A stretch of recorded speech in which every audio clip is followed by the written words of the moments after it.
Hi, everybody, and welcome to the Purch It Podcast. Today we have Justin and Mark, and my business partners at Purch It. Justin is the CEO, and Mark is the CCO, and I am the COO. All the titles today. So, Justin, Mark, I'm going to give you this chance to introduce yourself. No, basically, my name is Mark Gardner. I won't say how old I am, but I'm old enough to be called Dad. 27. Yeah, been around for a few years in the business world and do a few other social things that are business related. Prior to Purch It, I was working with Alex on another venture called New Gen Creative. I'm just realizing you guys probably won't know who Alex is because this is going around everywhere. But I was working with someone else in another venture called New Gen Creative, and we were creating videos for businesses, advertising, content, animation, 3D tours, and whatnot. But yes, a bit of background about me. I don't know what else do you want me to say. I'm 27. I know I look like I'm 18. It's not an interrogation, but I think what people want to know is really like your route into the business world. So a bit about where you started to how did you get to Purch It, essentially. Mine's a long route. So I keep saying I'm traditional Northeast, where I was involved in British steel and British coal. Did a lot of traditional jobs like buy and production control, and actually got into sales and ended up setting up my own sales office a long time ago, before yourselves were born. Is the Northeast industries died a death, and I got into medical devices because of my engineering background, which was great because I got paid more. I got to travel the world and got paid to do it. Set up teams, and again, after 15 years, financial crash, everything changed, got rid of middle management, ended up winning a business competition called Startup Weekend and getting chased by VC, and then getting a job with Virgin, doing mentoring, managing, and then hated that with a vengeance and decided to work for myself, that I'd never wear a suit again and I'd grow a beard, because when I was at Virgin, I wasn't allowed to have facial hair. So the last 8 years or 9 years has been interesting. I've had my ups, I've had my downs, and again, known Justin for 5 years from your 6 or 7, I think. Yeah. From my previous freelancing role, doing business plans and finance and events. So fairly varied, 30 plus years, and glad to be part of Purch It and see what's going to happen in the next 6 months to a year. 5 years. 5 years, yeah. 5-year plan. And Justin, yourself? So how did I get to this? How did we get here? Basically, is the question, isn't it? I don't know. It's quite a weird one for me because I moved up north. I lived down south until I was about 18. And moved up north for a filmmaking apprenticeship for a year. Was promised I was going to be taken on full time, but that didn't really work out. Turns out that the company that I was working for was just a big old sham. I'm not going to get into that really, but after that, I set up my first business when I was 19, might have been 20. Started a recruitment company. Worked in that for about 6 months, up until I found out I was going to have a baby. So I decided to sort of, I guess, not pack it in, but sort of just, I did decide to pack it in. I left that so I can focus on getting some money so I can put a roof over my kid's head, Worked in Clinton Cards for about a year.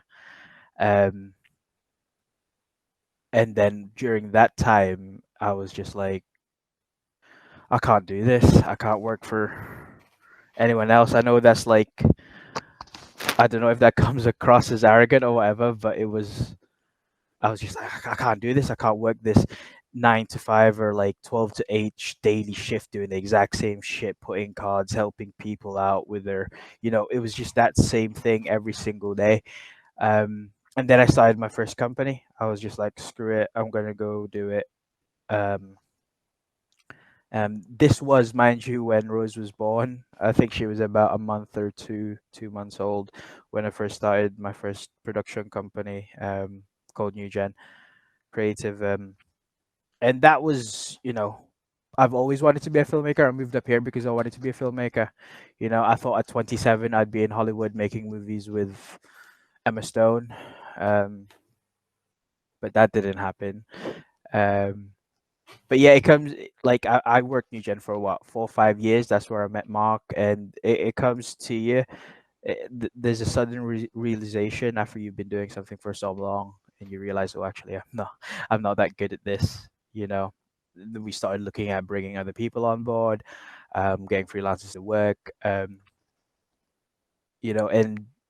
Purch It came about because I wanted to give our clients an ROI for their video. So it's not just a video that they pay a grand for and then it just goes up on their website and there's nothing else. It came from that sort of, fundamentally it's a way for businesses to gather ROI on video. And then, I guess the rest is history. I'm not going to go into it, but I guess for the past couple of years after that, we've had a couple of bad deals go on, where we sort of like shut down New Gen, and now we're focusing on Purch It. But I guess fundamentally, Purch It came about because of my want to give ROI to people who actually was using video. Yeah, so it's hearing both your stories. There's sort of a lot of crossovers there. You both had, let's say, the normal 9 to 5 job. And many people in startup land, they have that and they venture into it because they're tired of it. They're tired of this 9 to 5 monotonous lifestyle.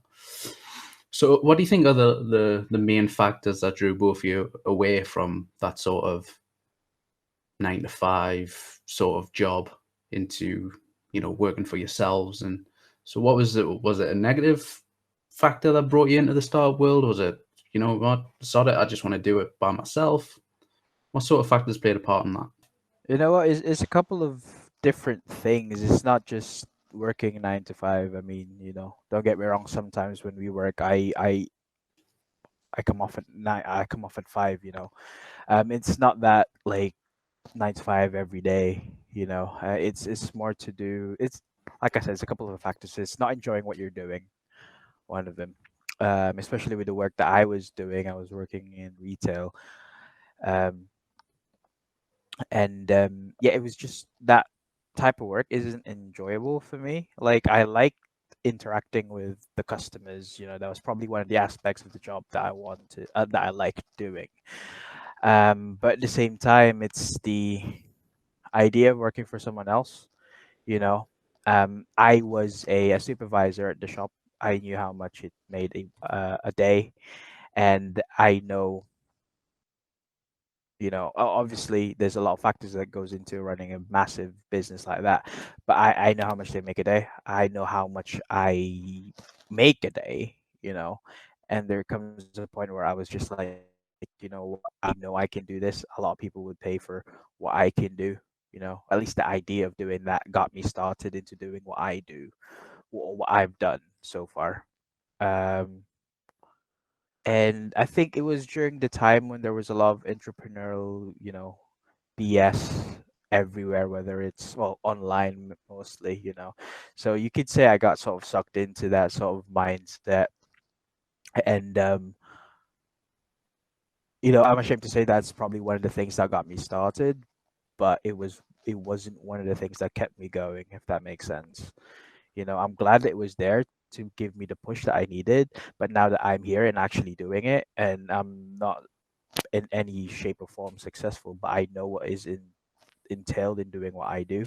I know that sometimes there may be some months or even a fucking year where I make no money at all, but I know that I can make that back. I Yeah. can see avenues of making that back. Whereas if you're doing a 9 to 5 job working for someone else, that you will make 1,500 a month every month.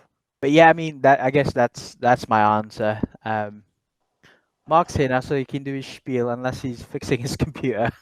No, I think I found it now. Yeah, so Mark, since you're back and you've avoided your tech issues, my question was really like, what drew you away from the sort of full-time job you were doing and venturing into like the startup world where you have more control? What do you think were the key factors that drew you away from that? Part of it, I was lucky because I was the startup person in the corporates, but then I didn't like this. Once it was established, I liked the whole starting up. So I like recruiting a team, training a team, launching a product, getting the sales in. And by the time you get to year 3, all the processes are in place. I end up becoming more of a manager when it's all about doing reports and admin and hiring and firing people and going to meetings, which got a little boring. I'm more hands-on. But then a lot of it comes into I'm not great with authority. So in the corporate world, I was lucky where I had some managers who basically left us alone. They knew I'd do the figures. They knew I'd keep the teams that I had. I mightn't do things the way that they liked, but whatever I did actually worked. But then on the flip side, we've all had it where I've had managers who were an absolute nightmare, who either couldn't cope because they couldn't manage us, or the fact is I did resent their authority or them trying to exert their authority. But then I got a bit cocky thinking, well, I'm making a reasonable amount of money. I can make more doing it myself. Yeah. And I think years ago when I first started, they were saying the average wage a startup earned for an individual who started their own business was probably 12 grand, which my first year wasn't far off. And again, working at Virgin, just thinking, oh, this is a great organization. And then it was like, no, this isn't as good as I thought it was. There's too many rules and regulations. Now I'm going to put my hand up even just to go to the toilet or to leave the building. Again, had to wear a suit, had to be clean shaven. Just wasn't for me. I thought I'm too old for this. And I liked mentoring and working with all the young startups because they weren't as cynical as me. And then I think as time's gone by, and now especially, there is no jobs for life.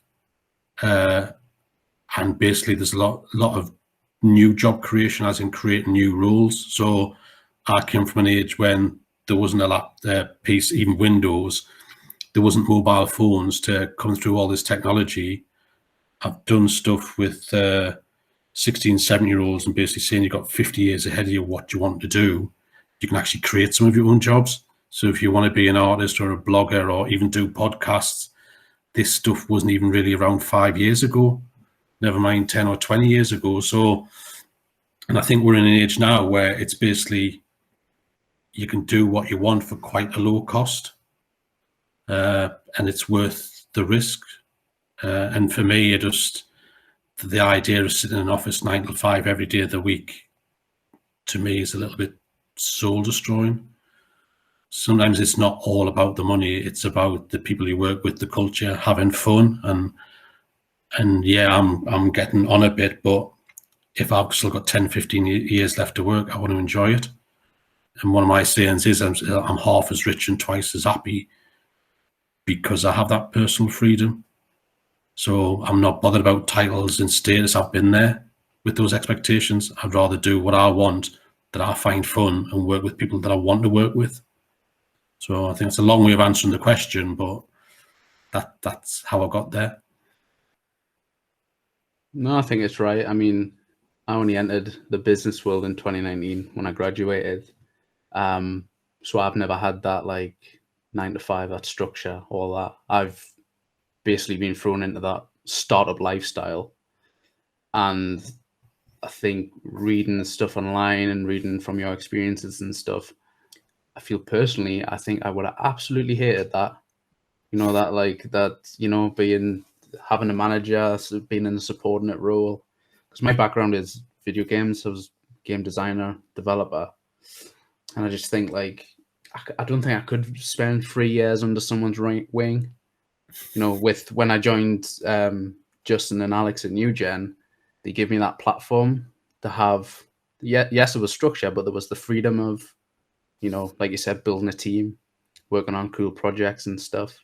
I think people these days are in that mindset of, I need the 9 to 5 job just for security. And obviously there's that the line in the Lean Startup book is like the startups are unpredictable. You don't know what tomorrow's going to bring. You know, you're always on edge. You know that you're going to run out of money, but this is fun. You know what I mean? That pressure can, says it makes diamonds. So many startups have been in that situation. So I think really when you're talking about like that startup, that lack of authority, has there any challenges that you've overcome, whether it were back then or now in startup world? What are some of the biggest challenges that you've faced? I think from a work point of view, it's sometimes getting your own way, or the fact that some people's ego won't listen to reason. And I think that's the thing in the corporate world is there's a certain expectation, and it's egos, and it is sexist. There are a lot of alpha males and he who shouts loudest type of thing, rather than who's actually doing what. That was harder to deal with when you're dealing with personalities and politics, which I've been in a few times and defied logic. But then as a startup person, again, it affects your personal life as well as your work life, because I did start up for myself, didn't have a lot of money, debts start mounting up, which puts another mental pressure on you. But then I've had other years when I did quite well, and I was only working 3 or 4 days a week and taking days off when I wanted to. And I was posting pictures of us working from the beach or working from, I think it was the Gibbs side in the gardens, having scones and a pot of tea with me laptop doing work. So, but again, what's hit is cash flow at the end of the day. So you can't live off promises. So people promising you work, and then you put time aside for it, and the work doesn't happen, or it happens 3 months later. The people take you 3 months or a year to repay you. And I think that's the effect on individuals. Is sometimes £100 or £500 or £1,000 mightn't seem a lot to a lot of people, but if that helps you pay your bills, that's sometimes what keeps you awake at night. And when I did mentoring, most of the startups, it wasn't necessarily about the business. It was about, I can't pay the bills, or people are chasing us for money. Or the best one, if from the younger people, is the parents saying, get a proper job. Why are you doing this? Why are you putting yourself through this mental anguish and risk? And again, some of us are just unfortunately wired that way, where we can duck and dive, but it's what also motivates us. And I think people and money are the two biggest problems, because I think a term that someone phrased was academics and shit wizards. So it's finding out who the real people are, who your real friends are, or your allies, or people who will support you when times are bad. And that's, again, people talk about mental health, and I've been years, I was fine, I was a rock, and everyone else came to me. But then the time that I had my difficult times, I found out who my friends were. And those who said they were my friends all of a sudden disappeared, because they couldn't handle somebody who might have had issues and needed someone to speak to at the end of the day. So I think it doesn't matter whether you're in a company or you work for yourself. It's when you're put in challenging situations, you find out who is actually there for you. So would I change anything? Some minor things. I just wish I'd got actually into the startup world a lot younger, not in me 40s, but I was lucky that I did have the background to actually, or experience to do it. As I said, I was lucky because I did set things up and run things and had a certain freedom, but somebody bankrolled it. So I knew every month what I was getting paid. I had the joy of a company car and a company credit card. And as I said, I was very lucky in 2 or 3 companies where I managed to travel around Europe or go to, best one was Canada. So I take them as positives that I've actually experienced those things. And as for the startup world, again, I think Purch It's great, because 2 or 3 years ago, it was an idea. and now it's turning into a reality. And again, if you do the startup system, ecosystem and the networking, you just find out people who talk the talk and don't walk the walk. So hats off to Justin that he took a leap of faith and he's got this far. Yeah. Oh, You made some thanks. great points there. And I think some of the points there, it's like, oh, you know, £1,000 to you is a lot of money. £1,000 to someone is not a lot of money. I think it goes back to, I think I shared on Twitter the other day, like people selling a service to startups, an extortionate service to startups, where they charge them a couple of £100 for something. And I put on, you know, a like and a retweet costs nothing. And it means the world to a startup. So there's little things like that. And about going back to the lonely thing, I think, especially in the Northeast, there's a lot of people that say, oh, it's great. There's a community. Personally, I think when you set up a startup and you're getting a bit of traction, you soon realize, like Dad said, who your real friends are, who's actually there to support you, and who's actually there to just exploit you for money. So as for you, Justin, like, what's been your biggest challenge just in business world?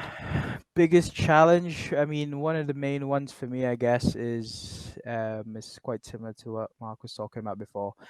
But the transition from New Gen to actually focusing on Purch It. You know, New Gen was a service-based agency. We get paid for jobs that we do. So that was like, if we do a job, we get paid for it, you know. So we knew what jobs we had lined up, and we knew how much we were going to make. But with Purch It, it's very different, because you have, you're going to develop it for however long, you know, how are you going to fund it, how are you going to find the money, you know. And it's very different, because at the end of it, once you've got that product, like, how do you know that people are going to come to it, you know? So there's a lot more work in terms of planning to get that. And most of the forecasts that you do are all assumptions. You can do all these things that everyone tells you to do, like cash flow forecasts, risk registers and shit like that, but at the end of the day, you won't really know. You can't, unless you have it on paper, you know. You can't forecast for the future. You can't do this, you know. I guess in a way, we're gambling, you know. We're a bunch of gamblers trying to do this, you know. But yeah, I mean, that's one of the main things. I mean, running a startup, or being in a startup, or to be fair, being in business, it's one of the things is just, I don't know how to phrase it, but just getting over yourself, you know. And sometimes you're in a high and you think you can do everything, but sometimes you're in a low where I suppose it sort of coincides with burning out, when you just can't do anything fucking right. But you know, as business owners, as entrepreneurs, I mean, we've been doing this for however long. You find a way to get out of that space. You know, sometimes you just probably need a couple of days off. Sometimes you just do need to not think about work, you know, which is hard, because that's who you are when you become an entrepreneur. When you become a business owner, that is who you are. I don't care what people say about having work-life balance at the beginning, at the get-go. That is who you have to be. That is who you have to.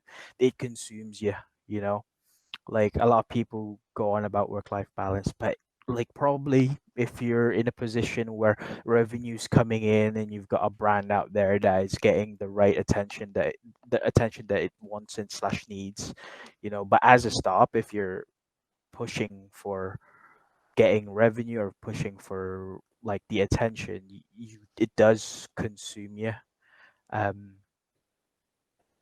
yeah, I guess those are, I'm not saying I've gotten over it. It's something that you constantly work with, because whether with its purchase or whatever we're working on the future or whatever, it will come back, you know.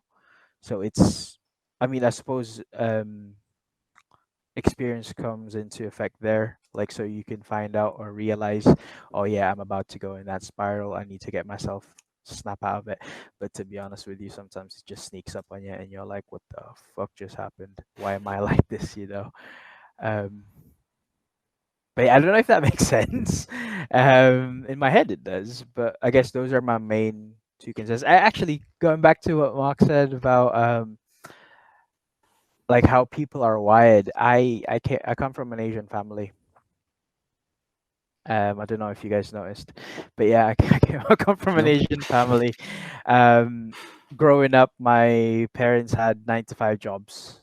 We did have a business. We had a business. We had a couple of businesses, which is weird because, like, from the beginning, I've had very little to no support about with what I'm trying to do, whether it was the filmmaking side, whether it's um, the video production side, and sometimes I still get shit for, with Purch It, um, but yeah, I think it's people's mindsets, and I still struggle getting over that, getting them to understand what I'm trying to do.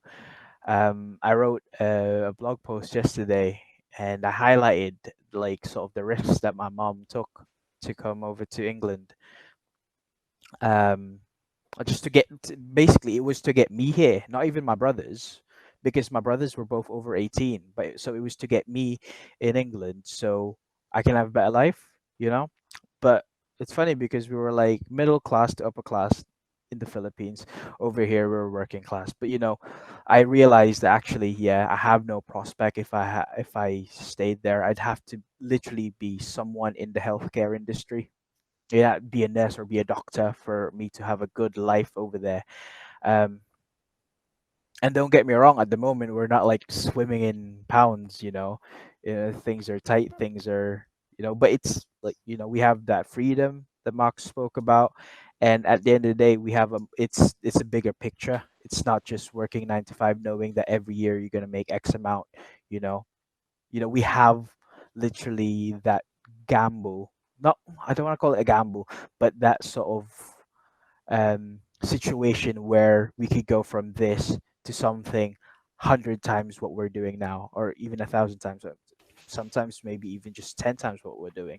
But you never get that with being just an employee. And don't get me wrong, being an employee is like, I don't want to draw any negative connotations in being an employee, because kudos to you, you're doing great for your family and whatnot. But I guess that's where our wirings are different. Any big failures that stand out? Not seeing my kids as much. There's I class that as my biggest fail of all time. And how that affect your business? Like, was there a direct impact on your business, or was it just like normal Justin is different to business Justin, or was it? I mean, Did it impact? It depends on the current situation. For me at least, I'm not gonna lie. Obviously, I have more time because I have them on weekends. So I have more time. Like Monday to Friday, I have basically 16 to 24 hours to work if I need to. Whereas if I had kids daily, sorry, especially during lockdown, I'd have to cater for them, care for them, change nappies, wipe bums, and whatnot. But at the beginning, obviously, it affected business a lot, especially me being sort of like the salesperson, business development person with the old business. It affected it, obviously. But like I say, it comes to a point where you just get over it. You get yourself out of it. I wouldn't say there's a lot difference between business Justin and like normal Justin. Even the Purch It brand is basically me but purple. So Gradient. gradient. And Mark, as for you, any business failures that stand out, and what have you learned from those? Mine, I think the issue that I had, what I call business failures, is where people have basically got us to work for nothing, do the business plans, help them get the investment, and then decide they're going to do it themselves, or they want a larger share. So I spent 3 months with somebody on an online estate agency business, did all the work, and then we're going to do 50-50 split.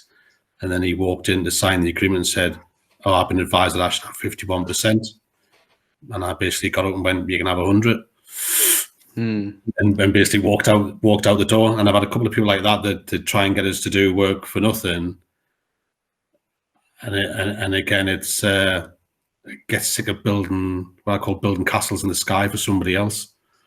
And the other one's been the money one. Again, it's trusting so-called friends who offer you work, and then work doesn't start for 3 months, and then it takes in like them 9 months to pay you. And they're just oblivious, and well, I got you some work. Like, it's not work when I do the work for 3 months and don't get paid till a year later. That's, if it wasn't a friend, there might have been violence. but again, that's the difference between friends, and there's always people that like going to take advantage. And even at my age, as cynical as I am, that I still believe in the good of people, where 9 times out of 10 I should just believe my gut instinct and just say, nah, I'm walking away, or actually value myself more and say, if you want us to do it, it's going to cost you this much. If you're not going to pay, find somebody else to do it. Yeah. Quite simply. Yeah, simply put. Been a lot of negative questions so far, so I think next we'll have a positive one. So what are you most proud of in your business life? Corporate wise, like I say, I was lucky because I wasn't stereotypical, and I know I keep bleating on. I was salesperson of the year at 2 different companies. One company, I was only there 10 months in salesman of the year, and a few of the salespeople said I should never have got the prize because I wasn't there the full year. And that was like a totally dead area that I started up, and that's what they basically said. It's like, he didn't walk onto a patch where people knew who he was. He basically day one had to start. So if the fact that he did it in 10 months said I was more deserving because I did it in 10 months, not a year. And then on the business side is when I did set up for myself, and then it got to a stage when I was earning what I call reasonable money, working 3-4 days a week, and having that luxury.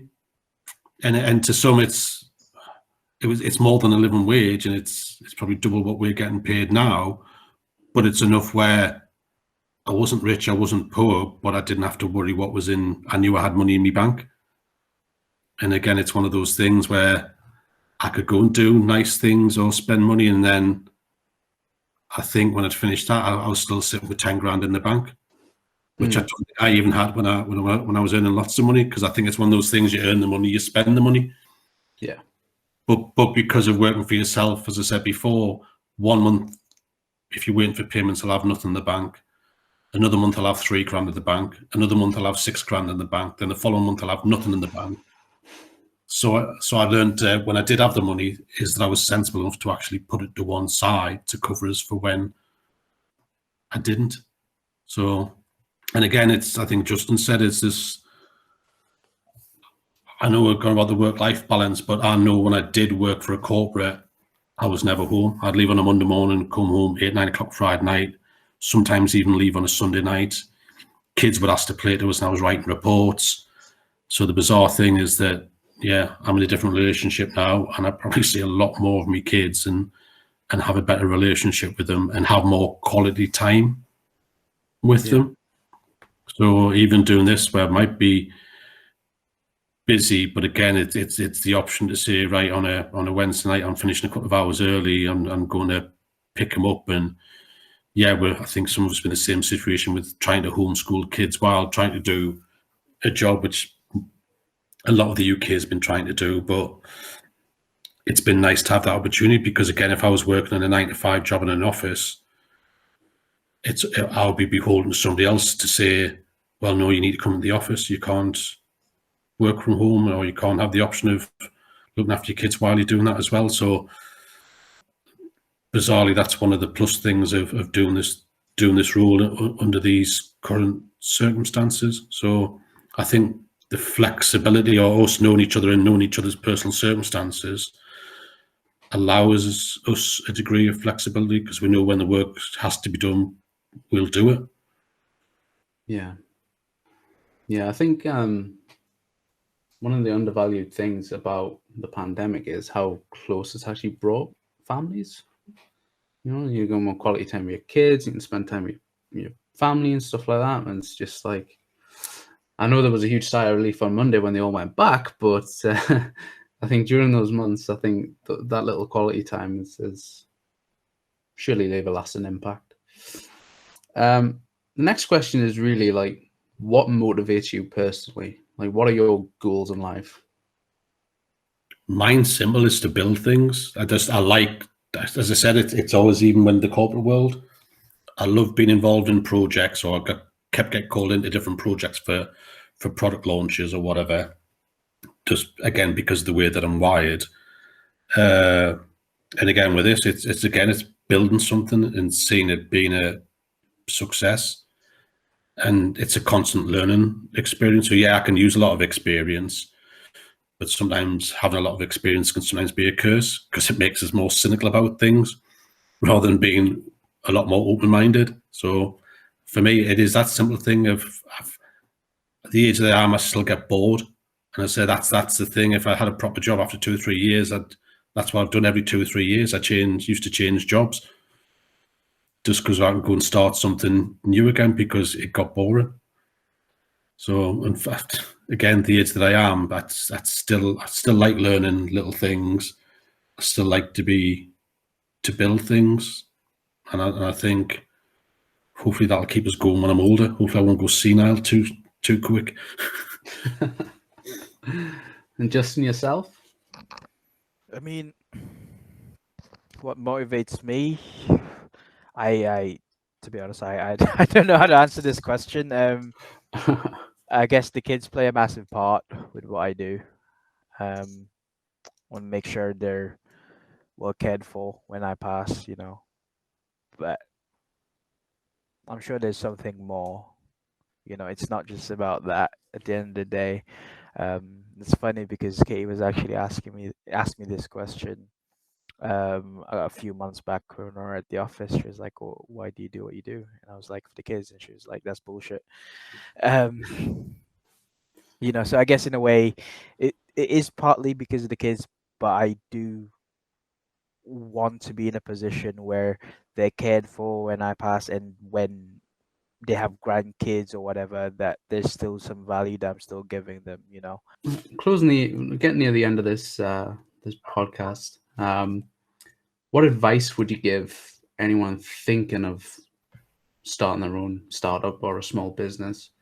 What advice would you give them? Like, thinking of the current climate, what do you think would be the best advice for people thinking about that? Do your research, speak to people, do a bit of reading. And again, that's the problem. Some people have got the idea and not necessarily the skills. So it's being honest with yourself and knowing what your skills gaps are. Is it a business you're going to do yourself? Is it a business you're going to do with your partner? Is it a business you're going to do with a friend? It's all got different dynamics. And when I've mentored at universities, and that's what I've said to a lot of them, you're doing businesses with friends, things change. People get greedy. People, again, one person, if they naturally become a manager and the other person is just their colleague, and then say ego comes into play. So everyone's got different circumstances for starting a business. So it could be they're out of a job, or they could be in a low paid job and they hate it. They could have been made redundant. So what's the option? So at the end of the day is get support, speak to people, get a mentor if you can. The good thing nowadays, there's so much online learning, but the biggest thing, I think it's the thing with British people, is actually admit if you're struggling and ask for help, because otherwise it can be expensive mentally or financially, or damage a friend's relationship or a relationship with your partner. Just don't be too British and put a mask on all the time. And Justin? I mean, Mark pretty much covered everything, you know. I mean, key points there: do research and, you know, understand if you do go and work with friends, family, or whatever, that things will change. It's not a question of if, but when, you know. I guess one thing for me is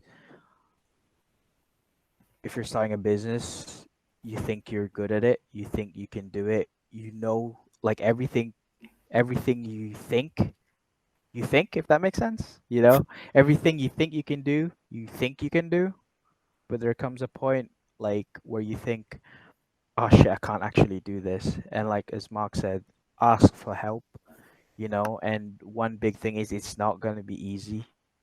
If you're doing like an artistic sort of business, if you're doing drawings, or if you're an artist, it might be easy for you to do it by yourself, but it comes a point where you're either mass producing or whatever, where it becomes just a whole new beast, because it's very different if you're working by yourself doing self-employed work or Fiverr work or whatever, compared to running a business when there's so many different factors that you have to take into account, and it's not even just the workload. There's the people working, and then there's the financials. There's so many different things that you have to take into account. So if you go into business, like, try and find, I guess, people that can help in different aspects of the business. Whoever you're bringing in, you have to understand that they're going to do this, they're going to do that, because as a business owner, and I'm like, I put my hand up, I thought I could fucking do everything from the get-go. Oh, we don't need an accountant, I'll do it myself. Oh, we don't need that, I'll do that. But there will literally come a point where you go, fuck, I don't have the time for it, I can't do it. you know and another piece of advice is, it's not really advice, it's more of a statement, that it is literally it's gonna be hard. It's not just, I'm gonna pursue, I'm gonna work on this every day, and that means I'm gonna be successful. You don't have to work every day, you don't have to put in 18-hour days every day to be successful. There comes a point when you're working where you're just being a busy idiot, and that's spending X amount of hours on menial tasks that doesn't really help move the pin any forward. You know, but yeah, I guess that statement is true for everyone, depending on it doesn't matter what your industry is, it doesn't matter what you do, it is hard, the shit's gonna get hard. I don't think that's an advice, it's more of a fucking statement for everyone who's looking to start a business. It is fucking hard. Don't listen to people saying, oh yeah, look at this, I make 20 grand a month on Amazon. Like, shut up, Ty Lopez, shut up. Oh dear, did you just name drop someone? Fuck. We're keeping that in. No, I think, this being the first podcast, I think we've given some valuable insights there, whether it's just personal experiences, business experiences, advice. Anything else to add? No, I think it's just be real at the end of the day and be honest with yourself. I mean, that's, again, I never mentioned fuck up nights, but that's the reason why I started doing it. Because I was sick of meeting the shit wizards and academics that, as Justin said, yeah, I'm making 20 grand a month. There's either A, you're lying, or B, how long did it take you to get there? And that's the thing, is hearing people's stories of failure as a learning experience is another way of doing it. So yeah, if someone's been successful, there's always a story behind it, because very few are actually overnight. And as Justin said, starting a business and thinking, yeah, I'm going to be my own boss, and I'm going to be earning this, all takes time and it takes effort. And like I said, you could end up doing 8-hour days, or you could be lucky and work smart and everything sorted and just thinking, all right, I'll work 2 or 3 days a week. So again, it's all relative. But at the end of the day, if you're gonna do it for whatever reason, don't have one foot in, 1 foot out. You've got to put your heart and soul in it to succeed. And at the end of the day, just as Justin's right, things will go wrong. Some because you've overlooked things, and sometimes it's because of other people. Unfortunately, that's a fact of life. It's how you deal with it and how resilient you are. At the end of the day, just basically pick yourself up and carry on. Maybe after 2 or 3 times, think about what you're doing, but even after the first couple, you should be able to pick yourself up, and you can look back and use it as a learning experience. Yeah. I mean, just following with what Mark said about picking yourself up, sometimes it's not the easiest thing to do. I mean, even with myself, like I have a playlist that I listen to, It's and not the Greatest Showman one, is it? it is the Greatest Showman playlist. It is the Greatest Showman playlist. But I have memories of that one. having little things that you know will raise your morale is important, especially if you're feeling you're about to get burnt out.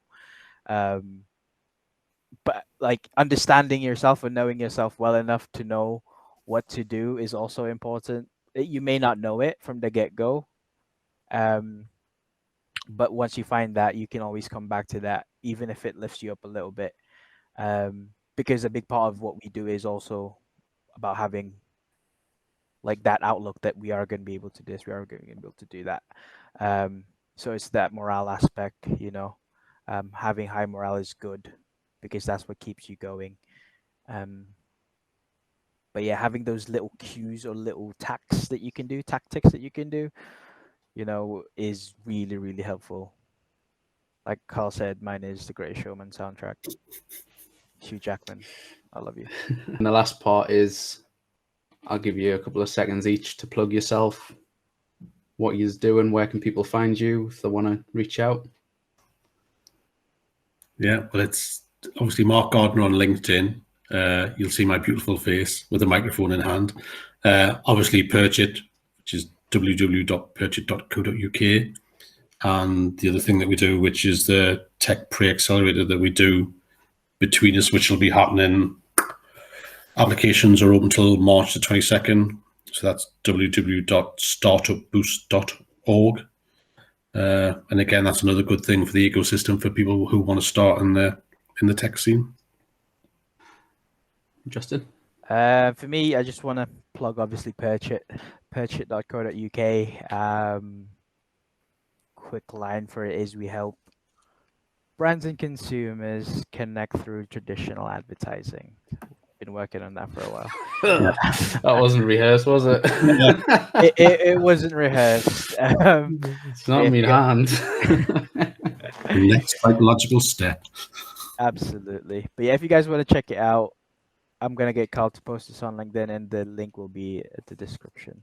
Want it? Yeah, just steal my thunder for the end, mate. But yeah, I've thoroughly enjoyed that. Justin, you still? Yeah, I was just gonna say sorry.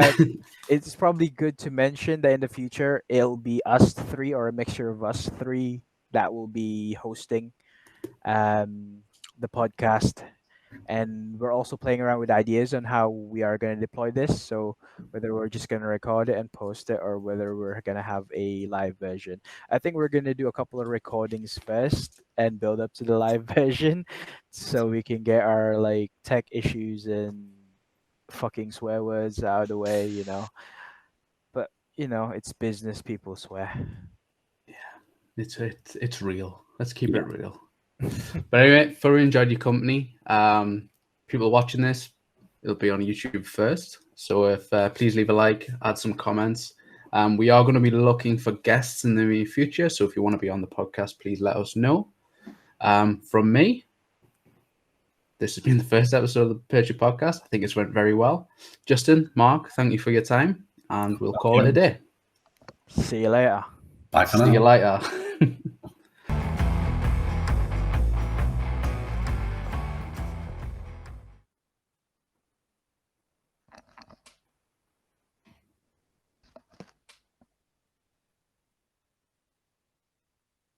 Your mic not working again. We can cut this bit. I can cut this bit. Don't worry. Yeah. Is he frozen? I feel like he's frozen. Yeah, that's not normal. Yeah, he's frozen. I really fancy that hot dog now.